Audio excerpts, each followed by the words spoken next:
Problem से solution तक, astro तक, नो योर फेट। जब सूर्य देव किसी राशि में प्रवेश करते हैं तो इस अवसर को हम संक्रांति कहते हैं। जैसे सूर्य देव मकर राशि में प्रवेश करते हैं तो मकर संक्रांति कहते हैं, मेष में प्रवेश करते हैं तो मेष संक्रांति कहते हैं। इसीलिए जब सूर्य मीन राशि में प्रवेश करते हैं तो इसे मीन संक्रांति कहा जाता है। मीन राशि बृहस्पति की जलीय राशि है और इसमें जब सूर्य देव प्रवेश करते हैं तो इसका प्रभाव कुछ अलग होता है, कुछ विशेष होता है। बीमारियां बढ़ती हैं, रोग बढ़ते हैं, लोगों के मन में बहुत सारी चंचलता आ जाती है, लोगों का मन बिल्कुल स्थिर नहीं रहता, बहुत सारे तरीके के मानसिक तनाव मन में रहते हैं। अब चूंकि लोगों का मन अच्छा नहीं होता, बीमारियां और रोग बढ़ते हैं, इसीलिए इस समय ज्योतिषीय कारणों से शुभ कार्य वर्जित हो जाते हैं, शुभ कार्य नहीं किए जाते हैं।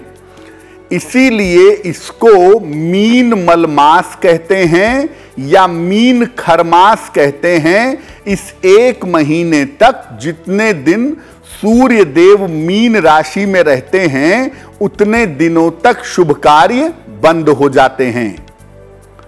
सूर्य देव 15 मार्च को मीन राशि में प्रवेश कर रहे हैं, इसलिए इस बार मीन मलमास या मीन खरमास जिसमें शुभ कार्य नहीं होंगे वो समय होगा 15 मार्च से लेकर के 14 अप्रैल तक। 15 मार्च से लेकर के 14 अप्रैल तक अब शुभ और मंगल कार्य नहीं होंगे, शुभ और मंगल कार्यों की मनाही रहेगी। इस एड को स्किप करना तो बहुत मुश्किल है, पर लाइफ की प्रॉब्लम्स का सॉल्यूशन ढूंढना आसान। प्रॉब्लम से सॉल्यूशन तक, एस्ट्रो तक, नो योर फेट।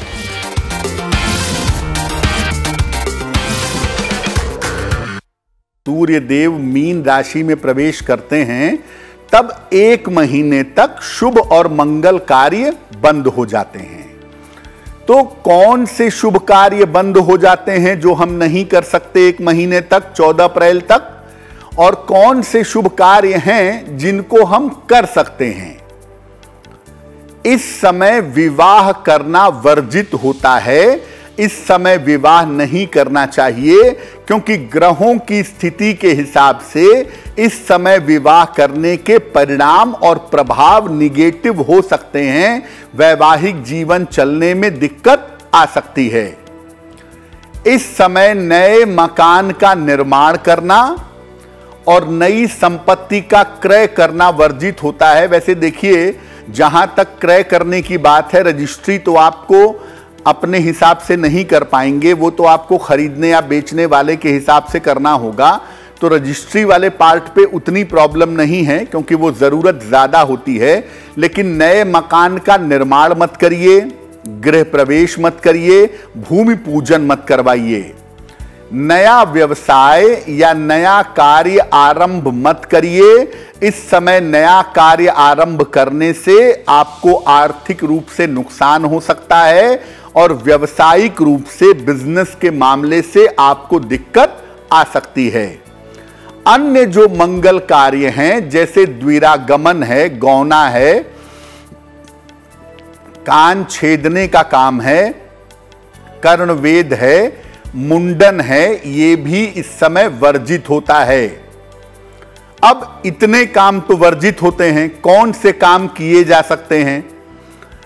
अगर प्रेम विवाह का या स्वयंवर का मामला है तो विवाह किया जा सकता है क्योंकि उसमें आपको मुहूर्त देखने की या बाकी चीजों की जरूरत नहीं होती है। जो काम नियमित रूप से हो रहे हों उनको करने में भी खरमास में कोई बंधन नहीं है। जैसे आप मकान पहले से बनवा रहे हो, पहले से चल रहा हो, तो उस दौरान अगर आगे बनवाते रहें तो उसमें कोई दिक्कत नहीं है।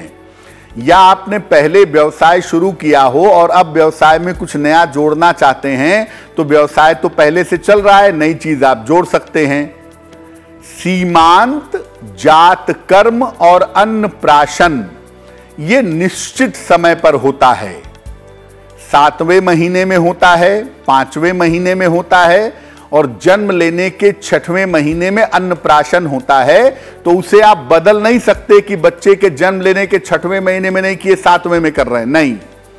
तो अगर वो समय इस खरमास के बीच में आता है तो भी कोई दिक्कत नहीं है। सीमांत, जात कर्म और अन्नप्राशन आप कर सकते हैं।